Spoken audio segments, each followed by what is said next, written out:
All right, folks, great to be with you. Have you ever noticed that CNN is quite biased against Israel? Not only is it biased against Israel, more specifically, it's biased against Judea and Samaria, the so-called West Bank. They love to use that term. They love settler, West Bank, occupied territory. They love to throw out these terms because they're trying to give us a report that's very biased, very one-sided, very against Jews of Judea and Samaria. I sat down with Nick Robertson, one of their chief correspondents, and we talked for a long time. And you're going to see that whole conversation in the second part of the video. The first part of this video, you're going to see their report. Let's watch how CNN understands our region, this place, Jewish rights in Judea and Samaria, as opposed to the Arab rights to the West Bank. Israeli settlers in the occupied West Bank are... Who? Oh, settlers in the occupied West Bank. I was just wondering if you guys were going to approach this from a balanced point of view, but thanks for that intro. I guess we know where we're going here. Eagerly awaiting the start of the Trump administration, and they're especially hopeful that they will have a powerful ally in the incoming U.S. ambassador to Israel, Mike Huckabee. CNN's Nick Robertson has a closer look. There is no such thing as a West Bank. It's Judea and Samaria. Mike Huckabee, an at times controversial visitor to Israel, looks set to return as President-elect Donald Trump's pick to be ambassador. If he does, he'll have... First thing before we go on in this video, look to the right side. That's the best part of this whole video, is that Malka Fleischer made it in. Plenty of friends. Yishai Face, an activist and settler, has met with... By the way, I'm not an activist and a settler. I am a spokesman for a Jewish community. I have a job. I'm not an activist and a settler. I'm a Jew living in Judea. I'm from this land. I was born in Israel. I've come back to live in the heartland of the land of Israel. I work for a heartland community in an official capacity. I'm also a councilman in one of the towns here in beautiful Judea. So it's like, don't like minimize, but that's the way they do it. They're minimizing who we are out here. Yishai Face, an activist and settler, has met with Huckabee many times. He happens to be a great friend of Israel and of the kind of Israel that I represent, that lives in its ancestral heartland, which is Judea and Samaria, what on CNN may be called the West Bank. But the history of the West Bank is complex and deeply disputed. Now, he's going to show us some videos of the disputed West Bank. Look when it's from, 2004. They couldn't find some footage from now? No, they couldn't, because the only footage that they would find from now would be what happened on October the 7th, which is Hamas, a jihadist organization, attacking Israel. And then for the rest of the time, us fighting back, Israel fighting back and destroying the terrorist infrastructure there. So they had to resort to 2004 because one of the tricks that folks like CNN use all the time is that they don't talk about jihadism. They hide jihadism from the audience. They don't tell you that there's actually Arabs who believe in the destruction of Israel, who have a neo-Nazi-like ideology, right? They don't want to talk about that. They just want to talk about the poor Arabs, Palestinians who are being occupied by Israel. So there's no jihadism, and there's also no history of the Jews in the land. Israel was born in Judea and Samaria in the West Bank in 1967 when we occupied it. We're not from this land. There's no archaeology of the Jewish people in this land. These places are not mentioned in the Bible. We didn't have two commonwealths in this land. It's all erased. The only thing that happened is that in 1967, out of nowhere, Israel just occupied this Palestine, this West Bank. So there wasn't a Palestine. Jews had been there beforehand for a long time. The Arab world tried to destroy us with multiple armies attacking us, about to attack us in 1967. All that's erased.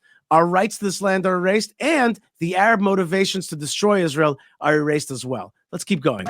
Under international law, Israel is deemed to be occupying the land. Is that a biased piece of coverage? There's no other legal opinions. They didn't say it's there's different opinions on the issues of Jewish rights in Judea and Samaria. There are other jurists out there who think that Israel has every right. And if I laid out the logical argument, it would be obvious to you how right Israel has, how much rights Israel has, and how right Israel is to live in this land. Huckabee will be arriving when... What are these people saying? Are they speaking in Arabic in a way that calls to destroy Israel? Is there jihadism in the lingo here? We'll never know. Violence against Palestinians is significantly up over Trump's last administration. Wait a minute. Violence against Palestinians is up.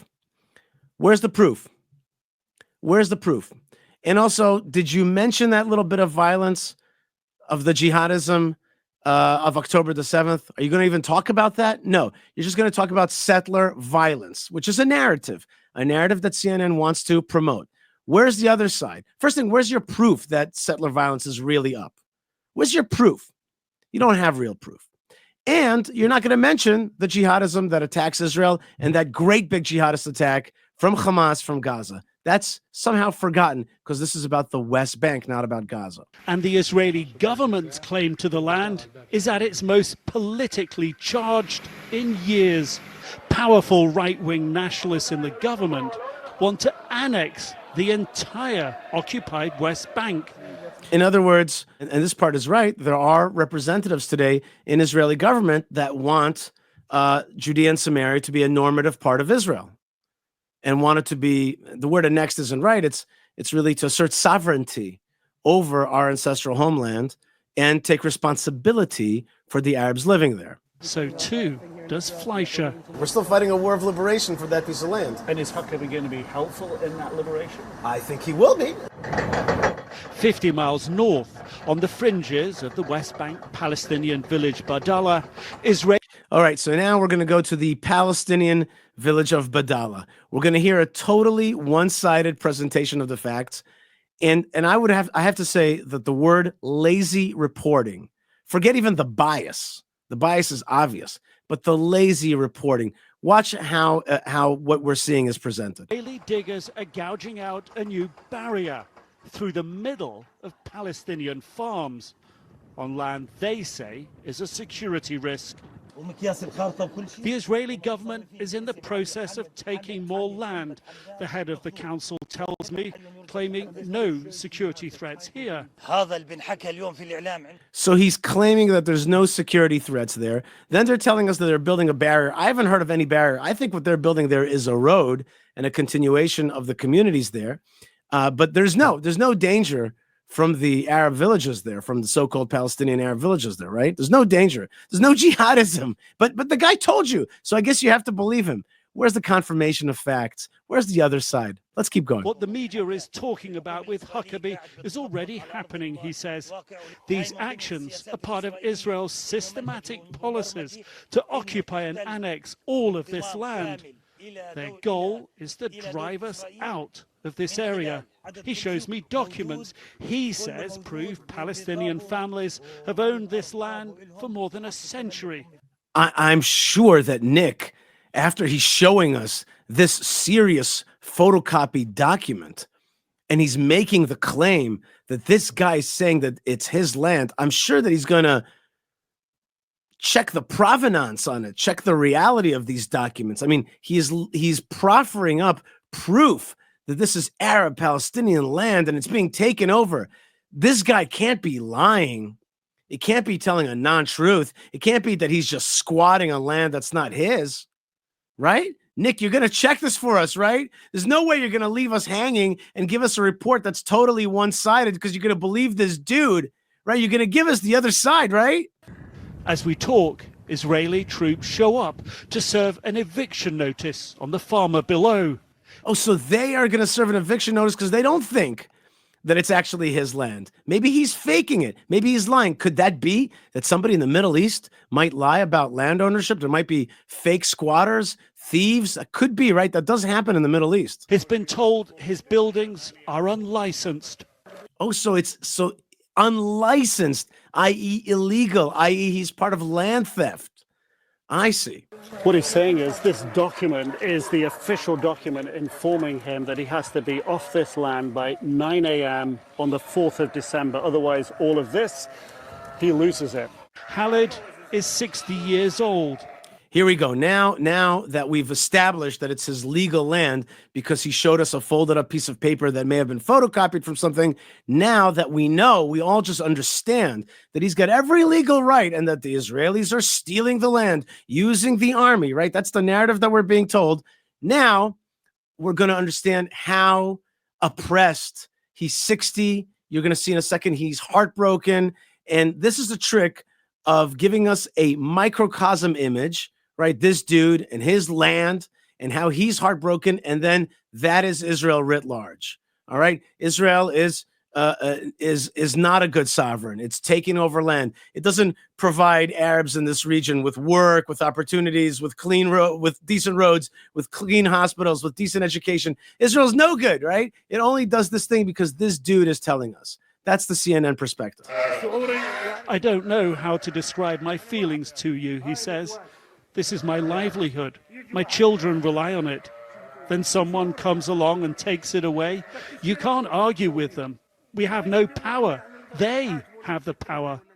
So this guy's the perfect patsy, this Arab that they have. He's the perfect character to tell the story that they want to tell. He's this man of the land. He's the man of the fields. There's the goats. There's the kids.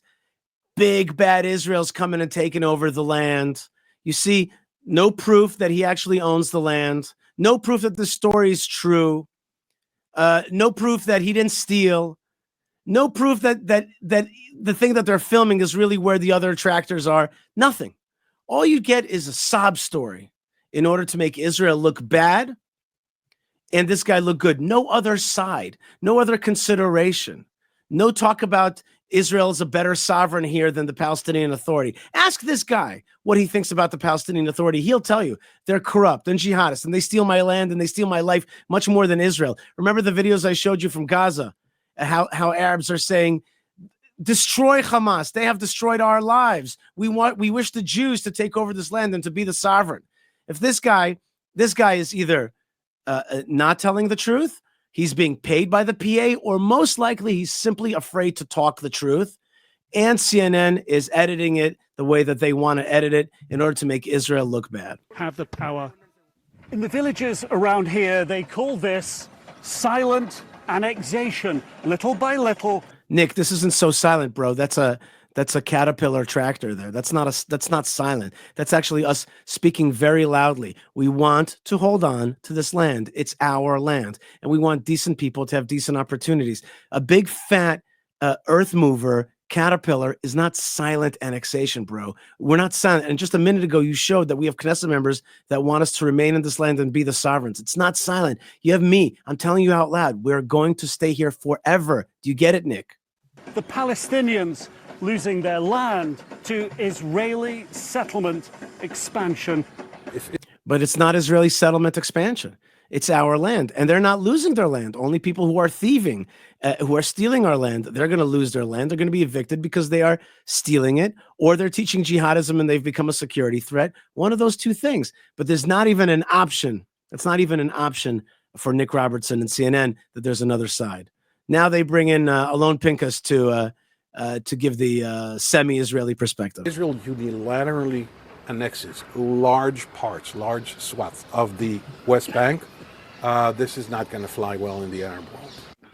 Pinkas is a former Israeli diplomat, believes Huckabee's settler friends could harm Trump's bigger objectives, Saudi-Israel normalization. He's going to be pressured by the Saudis, the Qataris, and the Emiratis to strike a bigger deal. He's going to want to build on the Abraham Accords. By the time...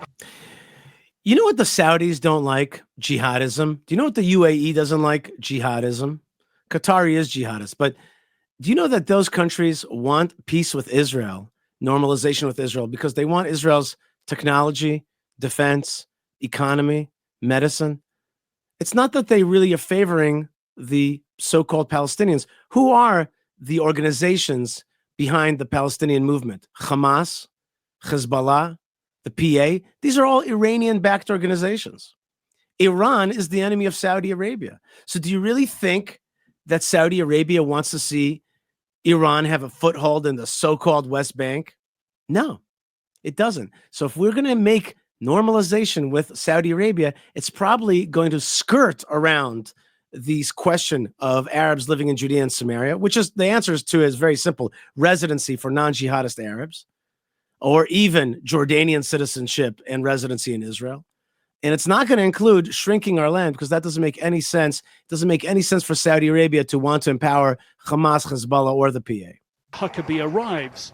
More land, like Farmer Halid's, will have been seized. What will the future hold, he says? It's a question everyone here is asking. And if you want to get a sense of what the government here is thinking, under the Biden administration, they were pressured into putting restrictions on some of the more unruly settlers. Well, just this week, those restrictions have been lifted. And today, the defense minister said he's announcing an acceleration of the building of these security barriers across the West Bank. Alex? Nick Robertson in Jerusalem. Thank you, Nick, for that very important report. Joining me now. Okay, I didn't think it was such an important report. I thought it was a very old school type of report. And again, the issues of jihadism were not mentioned. The issue of October the 7th were not mentioned. It was not mentioned that actually Saudi Arabia does not want Iranian takeover in this region. It was not mentioned that Jews have legal and historical rights in this land. It was not mentioned that there's tons of so-called Palestinian land theft, archaeological destruction, water theft, damage to theft of sheep, what's it called? Farming and agricultural theft and agricultural damage. It's not mentioned. And so this is a very, very biased report. Very biased. It's like the narrative is so one-sided. It's just Israel is bad. It's taking over this land. And then, of course, the biggest missing factor in this whole thing is the map, right? It doesn't show that the Arab world controls this region and Israel's this tiny protectorate within that. It's a biased report. It's meant to tug at your heartstrings. It doesn't give you any verification about the legalities that are claimed. It's all up in the air. But there's one thing that you got to know. Poor Muhammad is being abused by the settlers. The government wants to take over this land, and they're pushing out the Arabs. Our claims, our history, our connection, and the jihadism that we face are totally erased. Okay, so that was part one of the video. We reviewed the CNN report that came out. Now, let's go behind the scenes. Let's check out what happens when you actually talk to CNN. You're going to see how sweet Nick Robertson was to me, how understanding he was, and how seemingly interested he was in my comments. But really, it was to elicit the one phrase that's somehow going to make it into this piece that somehow says something radical and hateful, and that would have been a good catch. He didn't get anything like that out of me, but now you're going to see what it's really like to talk with these folks and what the points were that I was trying to make about Jewish rights in Judea and Samaria. So here's me and Nick Robertson behind the scenes. Well, this is a nice place. Yeah, this is a nice place. Yeah. This October is the 7th, he's been here more or less. Oh, yeah? You've been here since October 7th? Yeah, I was lucky enough to get on a plane right away. And we got down to Sakim like before midnight. People were still coming on the beach. Wow. Yeah. Right, gents. And the rest is history. Well, we're still working on that. We're still working on that. Still laying it down. I like to say our ancient history is a work in progress. That's Israel. We're still working on our. Yeah, but it's a bloody long book, for heaven's sake. It is. It is. You have to have a deep breath. You're right. Sometimes you wake up in the morning, you're like, I'm tired. Yeah. But then you just say, this is awesome. This is what our peoplehood has been waiting for. Yeah. And we can bring good news to everybody. So tell me about Mike Huckabee. What does he mean coming here as ambassador? Mike Huckabee is a pastor on the one hand. On the other hand, he's a governor. His daughter is now the governor of that same state of Arkansas. So he's a guy, I love guys like that because he is a guy who melds both governance. He understands what it means to govern. He understands what it means to be the boss and to make sure that people are getting their services on the one hand. On the other hand, he has a deep and abiding faith in the Bible. And that's something that is not so common in other countries. It used to be common in the UK as well. That's where the Balfour Declaration came from, realpolitik mixed with a biblical, a value placed on the Bible. And so Mike Huckabee is both. Now, he happens to be a great friend of Israel and of the kind of Israel that I represent. What does that mean to be a great friend of Israel? Right, exactly. Yeah. Okay, so that's why I said that last part, which is the kind of Israel that I represent, which is the kind of Israel, first and foremost, that lives in its ancestral heartland, which is Judea and Samaria, what on CNN may be called the West Bank. Even the occupied West Bank. Right, even occupied West Bank. But we don't see it that way. To us, those words are anathema. We don't see it as occupied. We see it as liberated and the heart of our land. And we're still fighting for it. We're still fighting a war of liberation for that piece of land. And is Huckabee going to be helpful in that liberation? I think he will be. If you look at his value system and where he's been, he has been with the so-called settlers forever, for 30 years. And that means that he recognizes the value of the Jews living in the parts of the land which the Bible speaks about. We're talking about where we are right now, next to Bethlehem, Ephrat, Bethlehem. Which people call a settlement. People call it a settlement, right? And we call it home. We call it, not only do we call it home, I just want you to understand that it's the most organic part of our land. This is like the heart of it. That's what's so ironic, right? You say occupied West Bank, I say this is the very heart of Israel. And that's why we believe that words like occupied West Bank are really there to undermine our claim. And so people like Mike Huckabee recognize our claim. He's not anti-Arab, but he does recognize Jewish claim to this land. How does he recognize it? What makes you so sure that he recognizes it? Well, his statements and the fact that he's been on trips with us, he has come to see this part of the land. He identifies with people like myself, again, so-called settlers. We'd like to call ourselves, the people that are resettling the land, connected to our ancestral heritage and Bible. And he identifies with that. Now in America, that's more common. You could go to Texas and talk about the Bible, and these are serious people, who run big farms or run big things. They're serious folks. But they understand the value of the story of the Bible. The story of the Bible used to mean something, Nick. So in the context of here and today and right now, right. Mike Huckabee recognizes your claims to this land, to the West. That's Bank. right. I mean, look, let's be clear. He's not the president. He's an ambassador of the president of the United States and of the people of the United States to Israel. So in that context, how does he help you? Well, look. If you mean in terms of policy, we do have specific policy goals. And our policy goals are to recognize Judea and Samaria, the so-called West Bank, as part of Israel. That process is called assertion of sovereignty. We'd like to see our government assert sovereignty over these parts and make it part of normative Israel. It seems like we live in a time where Israel needs the assistance and the recognition of foreign powers, foreign superpowers, our allies, our friends in the United States, to make that a reality. So sovereignty is a big one. Then there are questions about how international organizations are operating here. Our claim is that they are operating not in good stead. They are actually funding jihadism, anti-Israelism, European efforts to undermine our claims. And so we'd like to see the funding of that kind of stuff stop to goals. One of our policy goals is the assertion of sovereignty over Judea and Samaria. We want to see this land part of normative Israel. We don't want to be called settlers forever. We want to be just Israelis. Israel. Is that because that's a pejorative term to you? Well, it has become to be a pejorative term. You know what I mean? You could tell your kids to settle down. That's not pejorative. And you could say we shouldn't settle for less. That's not a pejorative. But it's come to mean something negative. We of course don't see ourselves as settlers, but resettlers. We're coming back to our ancestral homeland. So one is the assertion of sovereignty and the recognition of that by the United States and therefore by the international community. Which would give you control over the whole of the West Bank, Judea and Samaria. That's right. Now remember, it's very important, Nick. It's very important. Israel's a tiny little country.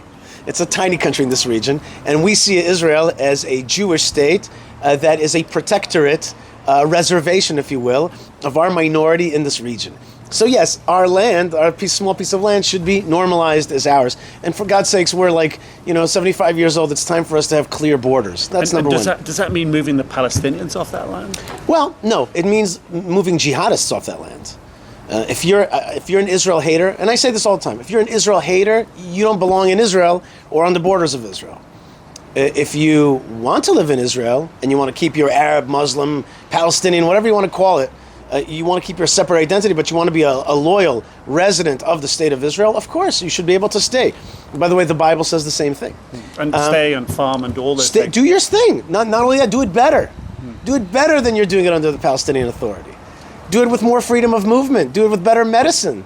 Do it with better school systems. But the first the on-ramp to that is you got to get rid of jihadism. You can't be teaching jihadism in your schools.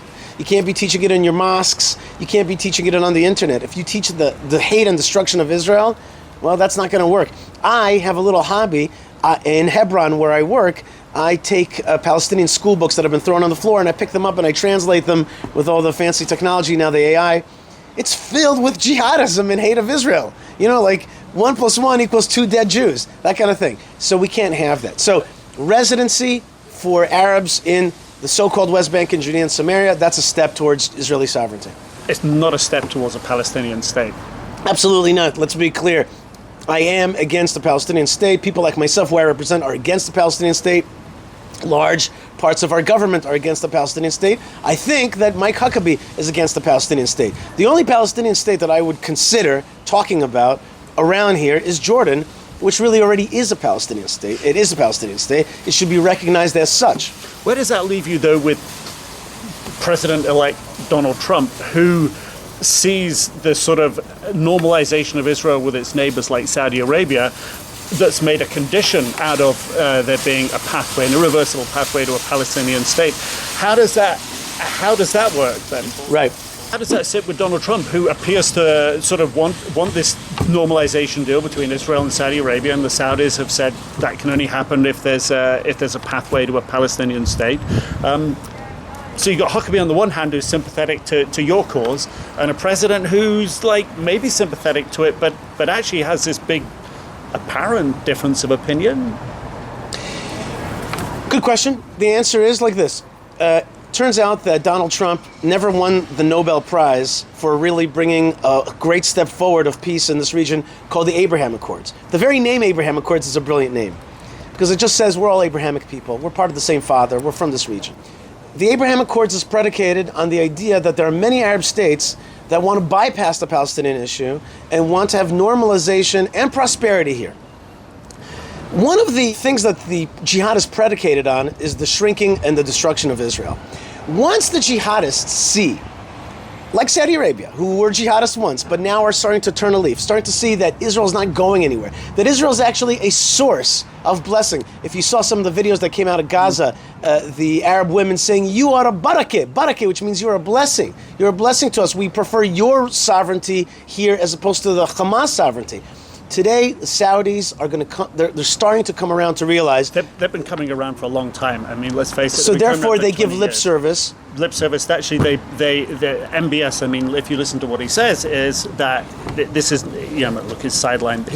Be really frank here. Yes. So he's sidelined the religious. Right. So reduce them. They don't like him for it, and he sees stable economy in the region, which is a good relationship normalization with Israel. And frankly, before the October 7th attack by Hamas, brutal attack killing 1,200 Israelis, taking 250 hostages. Before that, the track was sort of moving along, and right. Hamas managed to derail that track. But because of the high death toll in Gaza, now he's taken a tougher position, which says, okay, we've got to move to this state, and this is the real politic, I suppose, that MBS is under, and it's kind of the real politic now that Trump will inherit again that wasn't there just before. So it's like a changed circumstance. So what I'm saying is now that path that Huckabee would support, it appears, might not be quite the same path that President Trump, when he gets there, is going to find that is able to be on.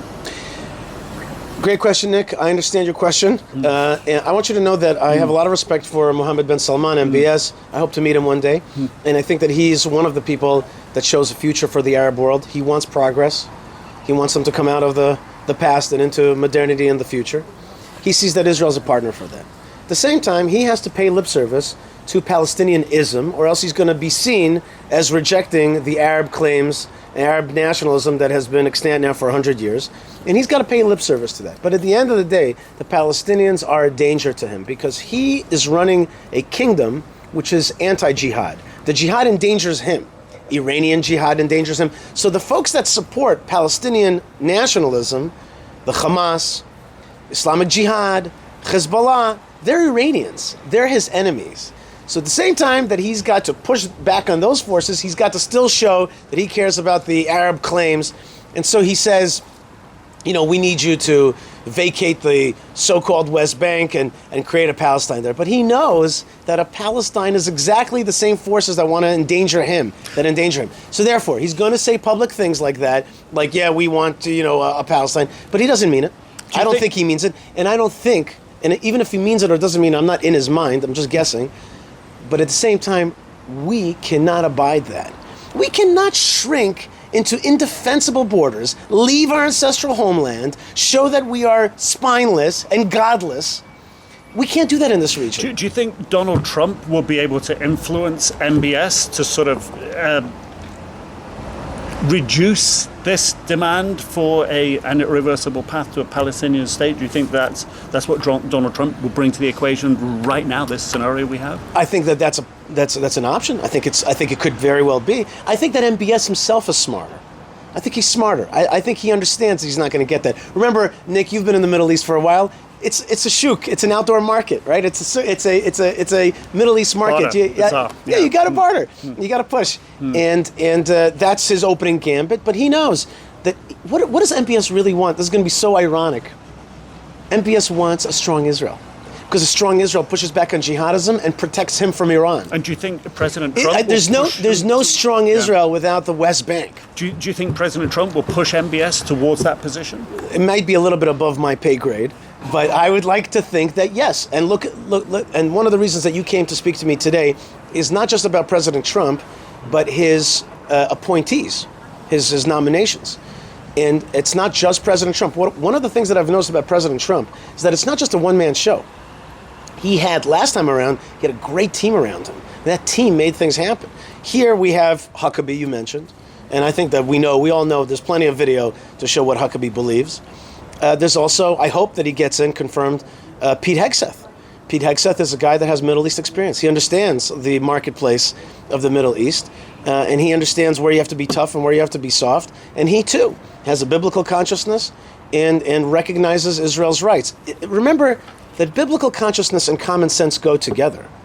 Okay? Jews on their land is biblical, but also makes sense to make this country strong, push back on the jihad, and have a regional peace, if you want. I call it, reconciliation, normalization, realignment.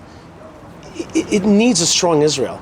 Israel giving its land away. Nick, remember, you've been here since October the 7th. Remember, the reason October 7th happened is because in 2005, Israel was pressured to leave the Gaza Strip.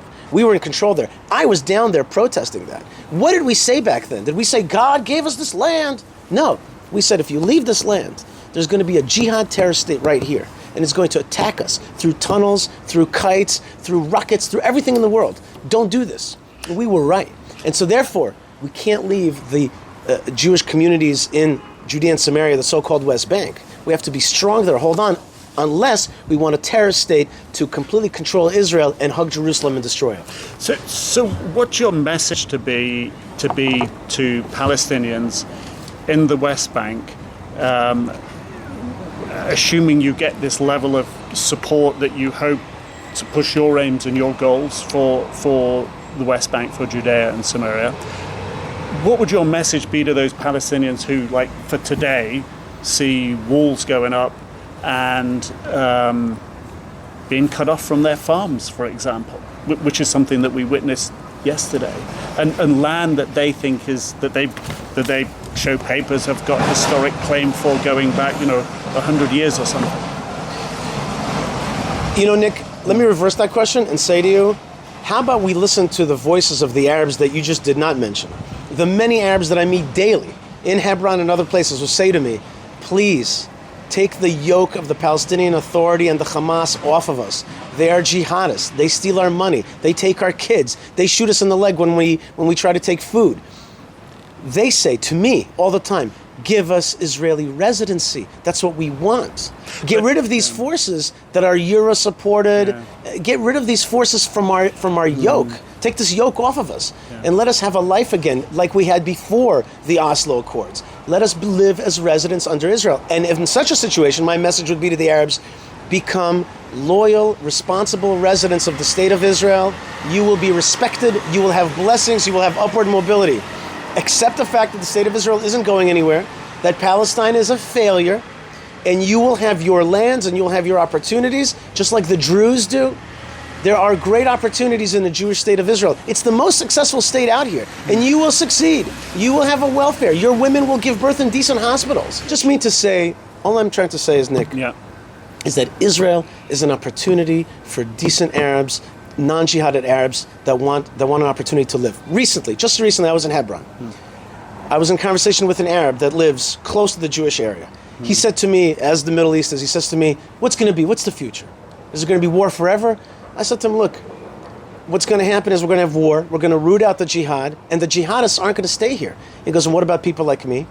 I said to him, people like you will get residency, and you'll get an opportunity to live in Israel. You'll be able to farm and work your land. You'll be able to have a decent life. Your children will have a decent education. Everything will be good for you if you choose it. You'll be barakah. It'll be blessings. He said to me, inshallah, with the help of God. That sounds good. That sounds fair. We're a minority people in an Arab region. The Jews, Israel's a minority people in an Arab region. We have a minority of Arabs living amongst us. They will be able to live in peace and prosperity if they accept the fact that they're living in a Jewish state of Israel. That's it. That's my offer. There you go. Thank you. So to be more specific and go back to my original question, which I should have better framed it, I think, to help you. So the people that I was witnessing yesterday consider themselves absolutely zero threat. They have no problems and no security issues in their villages, and they are finding that a wall is being built that they feel is like an encroachment on their farmland that they feel that they've had historically. So rather than a conversation that you're having with your Arab friends in Hebron, they're standing there watching a wall being built, cutting them off quite literally from their farms, and they're going, okay, this is not a warm and fuzzy friendly, and we don't, and they're saying we don't have any jihadists here. These villages have historically never been a threat. I guess I should have framed the question better. That's what I'm asking about. Nick, you're giving me a specific, but from my point of view, it's a hypothetical. I don't know what the facts are. Just because somebody claims that they're not a threat doesn't mean they're not a threat. They know who you are. They know you're CNN. They get it. They want to give you the spiel, and they're giving you the talking points. But we're totally at peace. And but they're showing me. They're showing me their farm. They're showing me the papers. They're showing me the fields. You're not a legal expert in the paperwork around here. And the point is, I know. This is why I'm asking you. We because it's their understanding. It may be their understanding, or maybe they are part of the effort to shrink Israel and undermine Israel. And we have seen these villages throw rocks at Israelis. We have seen them attack us. We've been under attack for 100 years. I mean, Nick, for God's sakes, wait. You asked your question. You framed it. I got it. Let me answer. So, which is you're partially answering. So let me answer fully. But you're saying you just mentioned a very, very important point, and that is Israelis face their land shrinking. Actually, these people, these particular farmers in this particular case, were facing their land shrinking. So they share this feeling with you that they're on a piece of shrinking land, and for them, like for you, it doesn't feel good. Nick, you are trying to take a case which I don't know anything about, and you're trying to humanize this tiny little case and say, well, this is the situation. I don't accept that. I don't accept the rationale and that logic. It doesn't work that way. I don't know what the other side is. Just like a court of law, you have to see two sides. I don't know where you were. I don't know who you're talking to. I'm trying to see two sides. You're given, that's your job, and I respect that. And I respect that. But I also have to see the side of I'm here to defend my peoplehood. And I respect I'm here to that defend too. my land. That's why we're I don't hate Arabs, but I am here to fight jihadism, and I'm here to fight the European colonialist impulse that continues to try to sway the politics of this land and try to shrink us, and from their colonial guilt and all kinds of other things that they have in their heads. I have to deal with my land and my peoplehood. It's very simple. Jihadism will not exist here. Decent Arabs will have decent opportunities. Look at the Druze. They're an Arab-speaking minority in the country. They are doing fabulously. They're generals in our armies. They have amazing homes and villages. And there are many Arabs that want that opportunity and say that to me. And I know that from my own experience. I see Arabs all the time telling me, this is what we want. There are Arabs that have European funding, that are part of the effort to shrink Israel and to make these claims on CNN. Look, they're taking away my land. Israel is this big in the Arab region. We're a matchbox on a football field, okay, in the Arab region. This is an Arabic-speaking region. We're a tiny minority trying to defend ourselves. Okay, we're like the Kurds. We have a small piece of land, and we got to push out all these forces that want to destroy us. And so that's what we're doing here. And as I said before, you want to have a decent life, you can have it. You don't want a decent life, you want to fight with us through.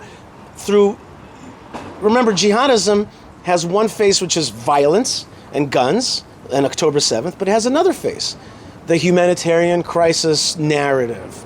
They're stealing my land narrative. I can't get to my farm because they're building a wall narrative. Okay, so they are the giant landowners. The Arabs are the giant landowners around here. We are a tiny little reservation trying to survive here and eke out an existence. And of course, Allah is with us, God is with us, and this land has been blessed, and this country has been blessed. It's the most blessed country around here. Arabs can be part of that if they so choose, and they can be part of the Abrahamic alliance that we're forming, or they can be part of jihadism and call for Palestine. Palestine is anti-Israel. Palestine is by design anti-Israel. And if you go any store where they sell Palestinian apparel, the name Palestine appears on a map that is all of Israel. It is an all or nothing game. They want to destroy Israel. And anybody with eyes in their head can see it clearly. There's no two-state solution. Nobody's talking about a two-state solution. It's either Palestine or Israel. I'm on the side of Israel. So at the end of a 4-year Trump presidency, what do you hope will be different at the end of those 4 years to today? Should we talk about it in realpolitik, or should we talk about it as a wish list? Which one would you like? Or should we mix them? My wish list would include that the United Nations as an organization would be greatly defunded and maybe kicked out of New York. Okay, my wish list would be that all of Israel would be sovereign in its land and have an Abraham Accords with all of our Arab neighbors. And this includes the West Bank. Of course. Yeah. The West Bank is the heart of Israel. You have to understand, it's not like, let's reach out for some more. This is the heart of Israel from our perspective. And realpolitik? Realpolitik, I hope that we will have shrunken. I hope that America will recognize Qatar for what they're doing in supporting Al Jazeera and supporting the brainwashing of the American students on campus. I hope that they push back on that. I hope that the UN is shrunken, at least. I hope that Israel will have set borders. I hope that there'll be voices of the Arabs living in this land that you can hear that are different. The ones that I hear all the time, the ones that are afraid to speak. I hope that less Arabs are afraid of their own leadership and the corruption of their leadership. I hope that Israel is sovereign in Gaza. I hope that Israel has minimally, and not just sovereign in Gaza, but has resettlement there, Jewish settlement. I hope that there will be a lot more Arabs with residency status in this land. I hope that South Lebanon will be minimally have an Israeli military presence, if not more. I hope that Israel will be set in its borders, mature, and in partnership with Saudi Arabia, in partnership with Morocco, in partnership with the UAE, in partnership with other states. I hope that jihadism is defunded and shrunken, and I hope that American campus and places like CNN will have a more favorable view of Jewish people living in their ancestral land. I also hope that there's a more biblical consciousness in this world as well. Is there anything I'm not asking you that I should be? You know, Nick, Israel is successful despite all of its challenges. It's really had challenges for the last 100 years. And it's really been an amazing success story. And I think that when you watch CNN, sometimes you can get a feeling like this place is a constant war. But it's not. It's not a constant war. We have a war. And we're willing to fight that war. And we're not tired of that war. But there's also beauty that happens all the time. There's really opportunity and beauty in this land and in this region. This region should be a region that there's going to be a rail system that goes all the way from Istanbul to Alexandria, through Israel and to Riyadh, and all the way to the Persian Gulf. There should be a Abrahamic heritage that everybody can come and share. And I really think that the Trump election can lead to a cascade of a return to classical values.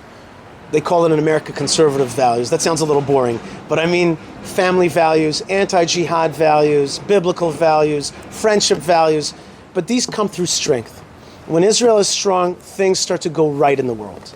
Okay? Things start to go right. Jihadism is subdued. Places like Britain may come back to themselves to be the wonderful country with the wonderful heritage that it has. And that's the opportunity right now.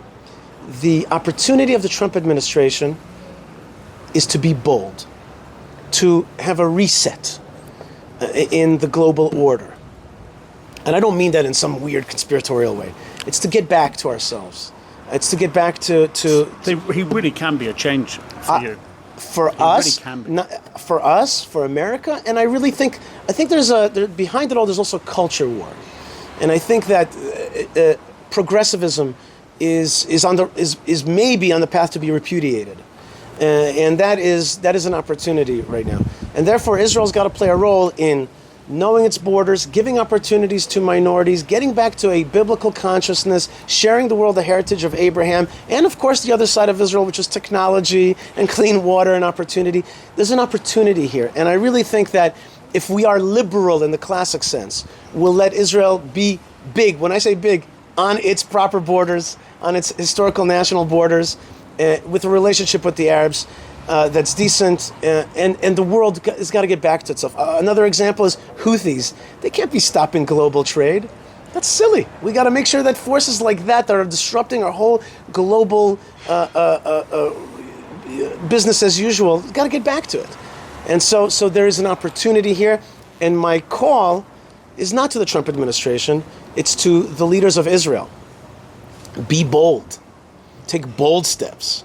This is not a time for, soft diplomacy and little steps. This is a time to take big steps, decisive steps, so that our children and the children of this region will inherit a better world. This is the opportunity these next 4 years. For me, it means a lot of sleepless nights and a lot of work in the next 4 years to utilize this opportunity to the best of the ability that God has given us. Thank you. Did you have a something? One question, and I mean you've answered this a couple of times, but we've had 4 years of Trump, right? And we had the David Friedman, who was, the ambassador here. How do you think Huckabee will be different? How do you think Huckabee will fit into this,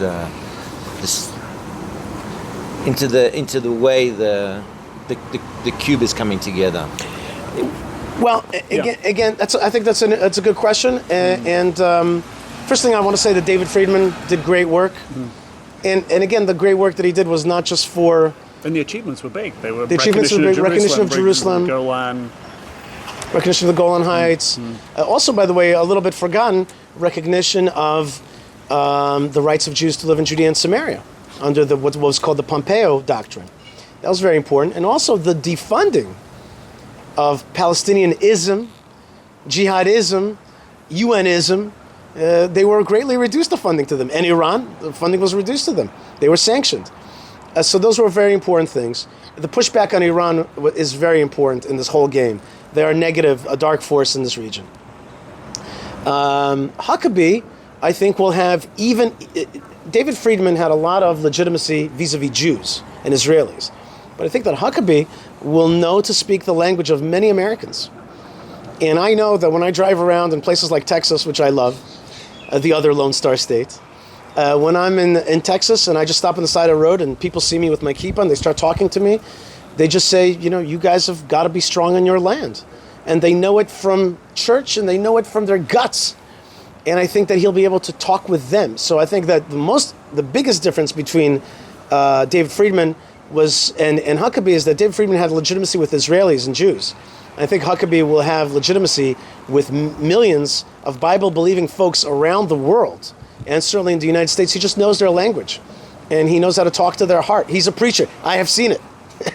I have seen it. He's a preacher. He's going to be a benefit for you. This is the bottom line. 1,000%. And may God bless him. And I think, the moment is coming again. I turn back to Israeli leadership and say, guys, like, get ready and get geared up. We got a lot of stuff to do. We got to solve some of the... You need to be smart out of the gate. You Right. need to have very clear, no wishy-washy, straightforward with Trump. That's what he needs. See, that British way of saying things is so much better than mine. That was just exactly right. No wishy-washy, out of the gate, get to it and get busy. That's exactly right. That's what we have to do right now.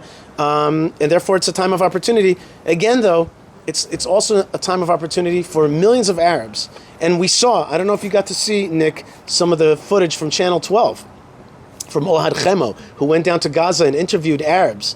And they were just saying over and over again, give us Israeli sovereignty here, give us Israeli residency. So it's an opportunity for also millions of Arabs who want a decent life and want the yoke of jihadism lifted from them. Cool.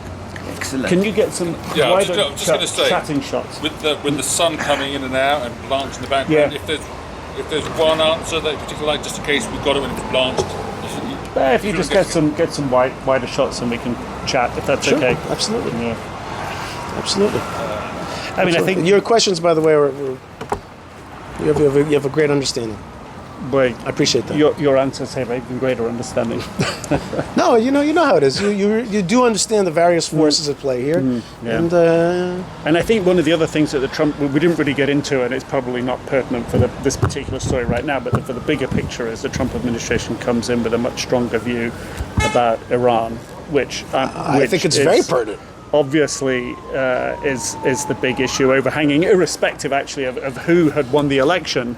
That's a big overhanging issue, and you got to it with the Houthis and how can you maintain shutting down the Red Sea for international shipping? That's absurd. It's That is absurd something. that the international community has allowed a bunch of thugs to stymie international trade. It's just absurd. The Iranian regime. I want to tell you something, Nick. The Iranian people are so brave, so courageous. Who talks about them in the streets protesting, knowing that? Did you see that girl taking off, her overclothes because she was, beaten by?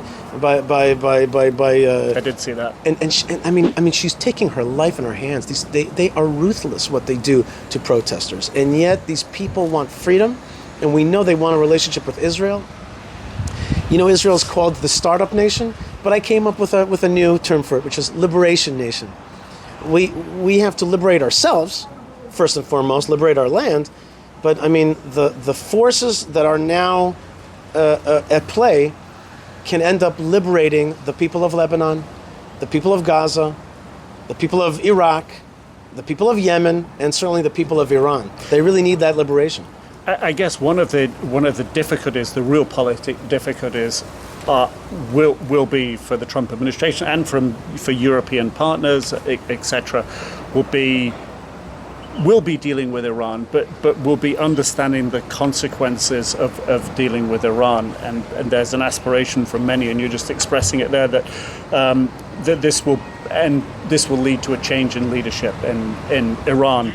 I think the real politic of it is sort of understanding what happens afterwards. That the last thing that you would need, or anyone else in the region would need, would be a very large failed state. In Iran? In Iran, for example. Why would it be a failed state? Well, because the Iranian people have got a culture of 2,500 years. They have a huge culture. But because why would they be a failed state? They know how to run a country. They've always known how to run a country. Because there's. Oh, you mean if the mullahs are gone, it'll be a failed state? No, I don't mean that definitively. What I'm saying is that when you don't have like a clear path, you can't predict everything that outfalls from there. You can say, okay, look, from our best understanding, people don't want the mullahs go. If that's the understanding, yes. Then how do you then arrive at the next position of a representative government that can sit better with its regional neighbours? It's the roadmap. These are the sort of real politics of from A to B to C to D, because you can get from A to B, but you actually want to get to D, right? I mean, you're asking a fine question. I don't think it's my hat. No. To talk about how the Iranian people should organize their government. Even. No, but I have great faith in Iranian peoplehood, which is ancient and on their land. You know, I think they'll figure it out. You know, I trust them. I trust them to. I mean, they had a monarchy, then they had this mullah regime, and they'll get back to it. They are some of the smartest people in this region, and I really, and if they need any kind of help, then there's many forces that will be able to help. But I'm not. Let me put it this way: until you said that question, I never thought to myself, you know, what's the roadmap for Iranian governance past the mullahs? It's a fine question, and I'm sure there's some organization that's working on that. Some Iranian, I raise it because I've had this conversation with a few people who will probably have a hand in what comes next. And it's an open question. Okay. I mean, certainly the aspirations are there. Certainly the clear understanding is there.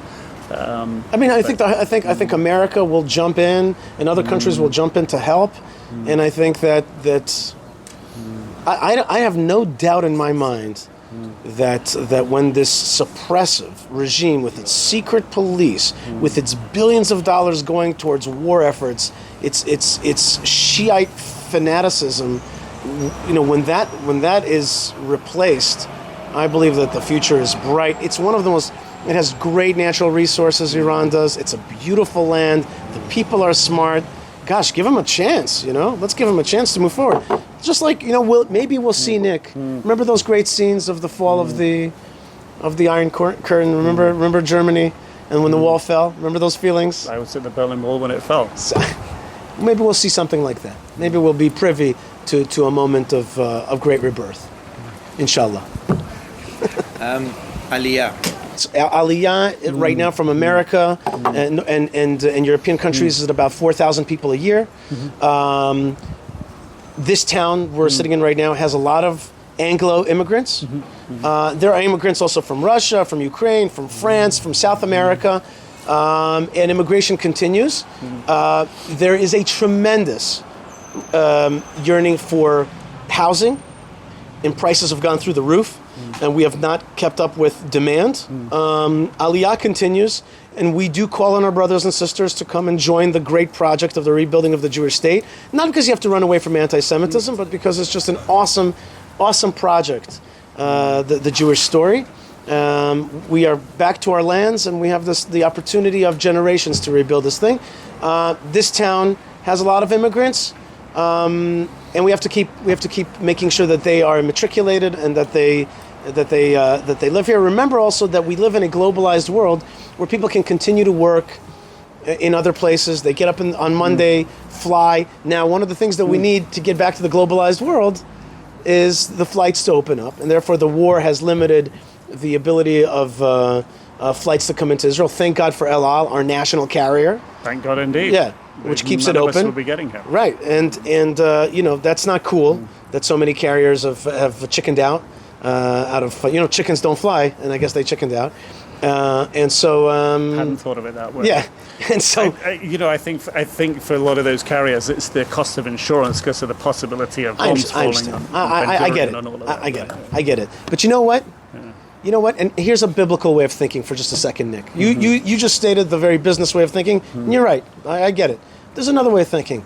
Flying to Jerusalem should be one of the prides of any carrier. Jerusalem. It's a word that your mom, your grandmother understood to be as meaningful. It's what I call spiritual capital of the world. It's not because it's mine. It's not because it's Israel. It's the capital of Israel. Because Jerusalem's a spiritual capital for all peoples of Abrahamic faiths, of believers, and it should be one of the things that every CEO of Lufthansa should have in the back. Like, yes, we fly to the Holy Land. We take people to the Holy Land from Stuttgart, and that's something that everybody should be proud of. And the fact that they shut down when the bullies forced the airlines and the insurance and all that, when they scared them off, they should have been like, we're not scared to fly. We want that blessing. We want to be part of that. That's a different way of conceiving the world. Does that sound naive? Does it sound religious crazy? You know what? I think millions of people around the world, maybe billions, care about the way I just said things. They do feel Jerusalem. They want to be part of that light. And God will send his blessings. and it'll work out in realpolitik as well. They'll make a lot of money flying to the Holy Land. All right? Yeah. Thank you very much, Nick. Thank you as well. God bless you. Thank you for your time. Yeah. Keep up the good work. Thank you. All right, folks. I hope you enjoyed my time on CNN, and I hope you got a little bit of the thoughts about the truth behind Jewish rights in Judea and Samaria, in the heartland, the biblical heartland, where Jewish history happened and where security control needs to be also in order to control the rest of this land. Judea and Samaria are hills, mountains in the middle of the country. And if the bad guys take it over, they'll make a Gaza in Hebron and they will fire missiles at the rest of the country. Of course, Nick Robertson did not talk about that either. I hope that you're enjoying the content we're putting out. We're doing our best to get truth out there, and you can help us by going to fightforisrael.org. That's the fight for Israel. The fight for Israel, by the way, could be prayers. It could be speaking good about Israel. It could be part of the narrative war. It could be posting good posts. And, of course, supporting our broadcasting, tractors in the land of Israel, education around the world, sharing of Torah and Torah values. So check out Fight for Israel and be yourself a fighter for Israel. And also check out buymeacoffee.com/Yishai. Great way to support the show. It's just a small token of a way that we connect. Buymeacoffee.com/Yishai. And finally, speaking of settlements and the occupied West Bank, if you believe in Jews living in the heartland Jewish communities, one of the hearts of the heartland is Hebron, the Jewish community of Hebron, where I work. HebronFund.org. We'll teach you more about it and we'll connect you to the place. Please check it out and support. God bless you, folks, wherever you are. We're going to stay in this land. We have a command to liberate the land, and we're going to bring liberty to all lovers, not just in this land, but also in this region. Israel is a force of liberty. It will cry liberty throughout. It will ring liberty throughout this region. From Iran to Syria to Lebanon to Yemen to Egypt to Jordan, there will be liberty. When there's a love of Israel, there'll be a light that comes into the world. I know that you love Israel, so keep spreading that light and that love wherever you are. God bless you, and shalom.